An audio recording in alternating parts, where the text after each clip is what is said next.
Welcome to Influential Entrepreneurs, bringing you interviews with elite business leaders and experts, sharing tips and strategies for elevating your business to the next level. Here's your host, Mike Saunders.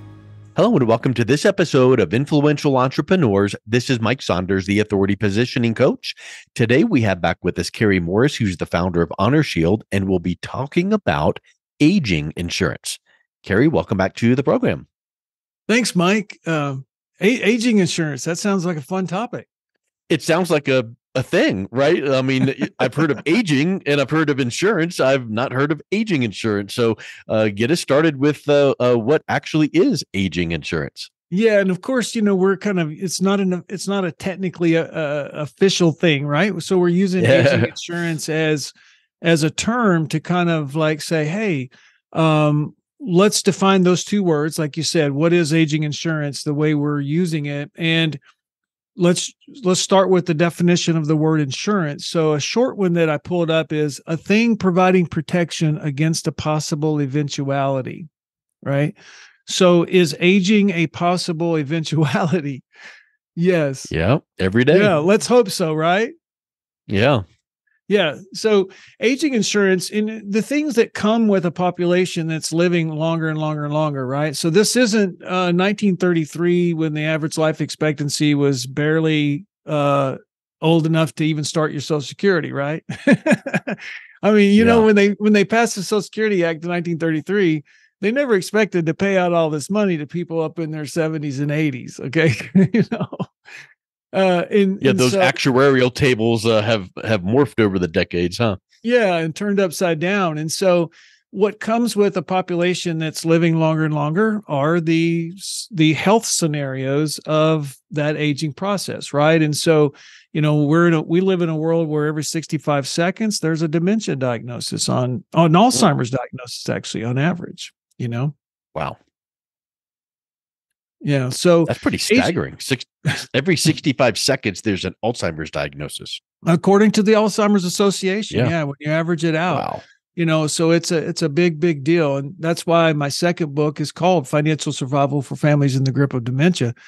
And so, aging insurance is just a term that we kind of use to talk about, hey, is there a way that to provide protection against the financial side of this aging process? Because it's something that, people have been aware of for a while, but unfortunately, a lot of folks are living in the 2000s. And all they think of is, traditional long-term care insurance, or you've got advisors saying, oh, well, you've got enough money, but those advisors don't necessarily know, really what those impending risks are and the impact those can have on their portfolio. That it's kind of like that's a really good point. It makes me think of like that bucket of water and the holes in it. I've got my bucket, I got my water in there, but if there's more and more holes being put in there, then that is our money seeping out, and that's money that could go toward retirement. And what could be some of those factors? That healthcare and the aging, the aspect of paying for impending aging, because you can't get away from that. Yeah, I mean, it's like, there's nothing that has come in that a family. So I'm a guy, right? I've looked at a lot of nest eggs. I've helped build a lot of income streams, and there's nothing that comes at a family financially, not even college, right? Paying for college is, we call it the toll booth on the way to retirement. And, but not even that is to the tune of $40,000, $50,000, $60,000, $80,000 a year with an unknown end date.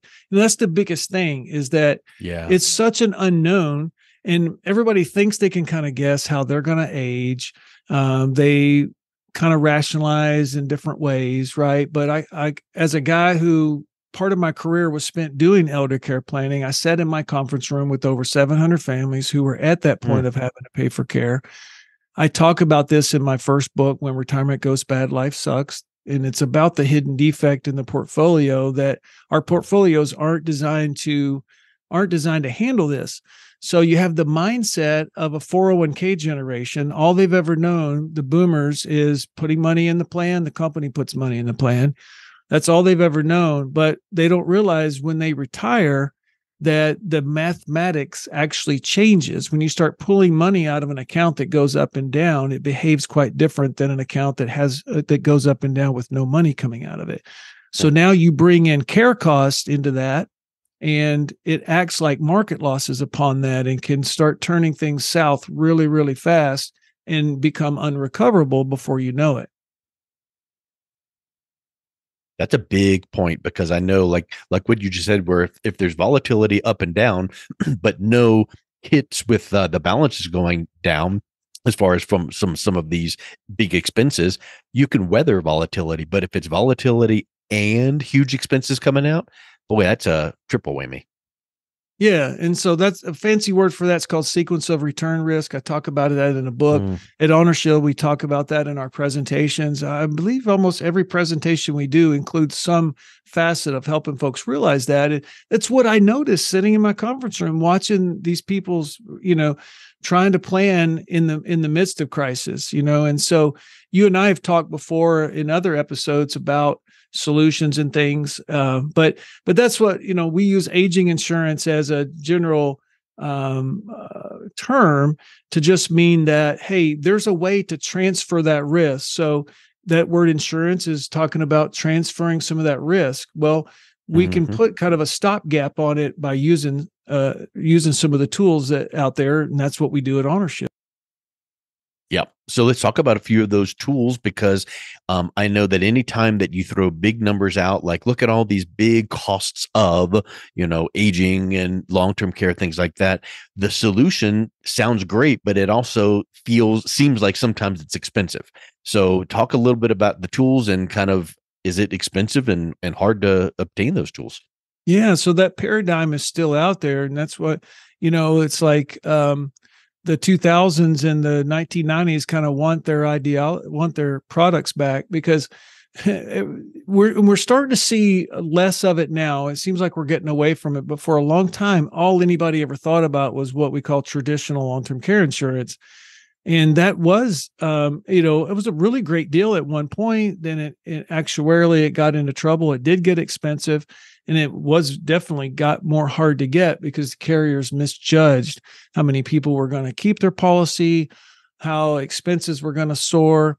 So, let's take a second and acknowledge the fact that even the insurance companies got overwhelmed by these expenses when it comes to traditional long-term care insurance, and they're big insurance companies, much less the average consumer.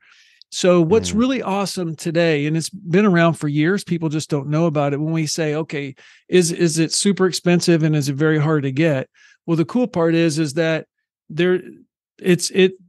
it's not too expensive if you do it the right way. It actually becomes, remember back to the portfolio, becomes an allocation of the portfolio. So there's actually solutions today. You think about mom and pa tucking away some money, right? Like, hey, honey, this is going to take care of us when we get old, right?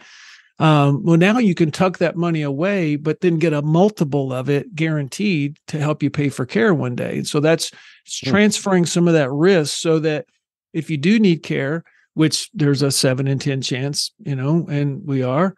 And that's a broad statistic, but that's kind of the current percentage of people over 65 that are being cared for in one way or the other today. But if you do need that, at least you've got something that you can turn on that's going to kick out several $1,000s a month. And that's going to keep that portfolio from having to have those big, huge withdrawals that acts like market losses on it, in addition to your income and all that. Right. So expensive. Well, you be the judge. But if you can allocate some money you already have and just get that multiple, then it's not like that same paradigm as like, oh, I got to write a check for this every month. Right. And then on is it very hard to get? See, that's another thing that is kind of a holdover from the traditional long-term care insurance days. Is that now we have, again, there's a variety of health that, when we say very hard to get, it's really alluding to, can we qualify for it health-wise? And so, we can go into that a little bit deeper, but the question is that there's solutions that will cover a wide range of health. You don't have to be super, super perfectly healthy to get it. Yeah, I think that's a huge piece because, so many times people are hearing, people like yourself talking like, oh, that sounds great. And I hear you, but it's got to be expensive. Oh, it's got to be hard to get. And it kind of makes me think, okay, so you're saying that it's readily available. It's not too expensive, but isn't it just set aside for the wealthy and the healthy? Because I know over the decades, I've heard of investment type opportunities, and you hear about this and it's like, oh, but it's only if you have $9 gazillion to invest. And you're like, oh, well, great. Well, is this solution just for the wealthy and the healthy? And it's so restrictive that you have to have spectacular, perfect health or lots and lots of money? Yeah, great question. And so the answer is, let's define what wealthy even means these days. Mm. You heard of the millionaire next door, right? Yeah. Yeah. So is a family who's worked their whole life and saved up $1 million, is that wealthy? I would say that's what we call the mass affluent, right? There's, 800, whether that nest egg's 800 or 1 million, or whether it's 2 million, all the way, and the truth is that solution wise, there are solutions all the way down to smaller nest eggs as well. And of course, just for the sake of the listener's education and to check the box, if somebody, doesn't have much money or they're already impoverished, that's what the Medicaid program is there for. That's why we all paid into that program for years. That's to help the impoverished folks, But other than that, there's such a wide range of options. I mean, all the way down to short-term home health care that does carry a little premium to it, all the way up to, and so anywhere, there's a set of solutions for, say, a nest egg below 500,000. There's a set of solutions for nest eggs above 500 million, 2 million. And the thing is higher net worth people understand leverage. So you remember earlier when I mentioned, okay, you can do an allocation and say, instead of putting it in a bonds or instead of putting it in small cap or large cap, you think about that pie chart you've seen over the years. You simply can allocate some dollars over to one of these solutions with the insurance carrier. It's designed to give you a multiple. There's one of them out there that it goes up to 869. It's a quadrupler. It's got some health questions, so it's got a few health questions, but they're just knockout questions, what we would call it. So no guarantees. I'm in the business, right? So let me make a big disclaimer. This podcast is for educational purposes. I'm not making any promises, but just trying to get the word out there that there's a range of wealth and a range of health that fit these various solutions. That's what we train our advisors at HonorShield to do.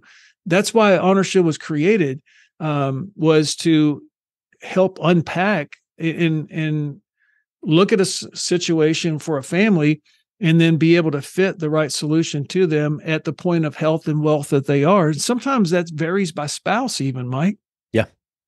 It makes me think of, like, what if someone goes, oh, I've always dreamt of owning my own home, but I could never qualify for a mortgage because I've had some credit hits in the past. And that's only for people with huge credit scores and huge down payments. And if that's the mentality that you took, you'll never get into a house. But if you realize that, oh, there's some programs for people with damage credit, people with low down payment, and let's get you in, and then we can always improve it down the road when things change. And I like your explanation there because it's exactly that. There's programs out there for people that are super wealthy and not so much. Yeah, perfectly said. Perfectly said. People just they don't know what they don't know, And what we're trying to do is, like, back to the beginning of our podcast, for our interview, it's like we don't know how we're going to age. And so if there's a viable way to get some protection in place to kind of just cover ourselves on the top side, so that it can't get too out of control, we've got some kind of benefit there. It doesn't have to be perfect. It's not designed to pay for every dollar. It's designed to prevent us from, say, a husband wiping out his wife on his way out, that kind of thing. It's like, so we've seen that happen. Capping some of the high expenses. Yeah, if you were a crash scene investigator and you'd seen all these crashes like I have, you would be a big seatbelt promoter. You would be trying to promote Right. all the auto safety methods that you could, and that's all it is. I mean, it's just us. We're just trying to sound the alarm, like, hey, this is a problem. It's not going to go away in America, and you don't have to just go into that alone with no protection. And so I would encourage people not to let their assumptions keep them from, letting a professional like us show them their options. Then they go from there, get educated. I like how you landed the plane on that. Show the options, get educated, work with a professional, not someone that just thinks they might know. Get with someone like yourself that knows all the options and just see how it sets with you. And I love that seatbelt analogy. It's not like the seatbelt is going to prevent an accident or mean there's zero damage. It's just going to limit how much damage that there was. So I think that this kind of thing makes so much sense, because if those numbers are true, the 70% number of people that will need this kind of care, let's go ahead and just make sure that it's not going to get out of hand and ruin a strong retirement strategy that you might have in place. That was really a clear summary there. And my last comment, Mike, is just let's come away from the money for a second and just share with the listeners real quick the fact that this is really about the whole family.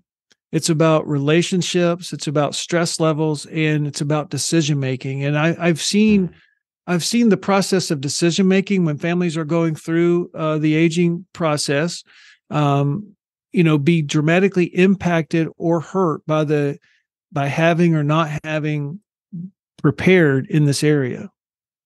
Yeah. 100%. Well, Kerry, as always, you just have such a clear, concise way of explaining these topics that are really confusing to people. So thank you so much for coming back on. What's the best way someone can reach out and connect with you? Yeah, I think HonorShield.com. That's one word, HonorShield.com is the best place to go, Mike. And thanks for having me on today. Great to talk with you again.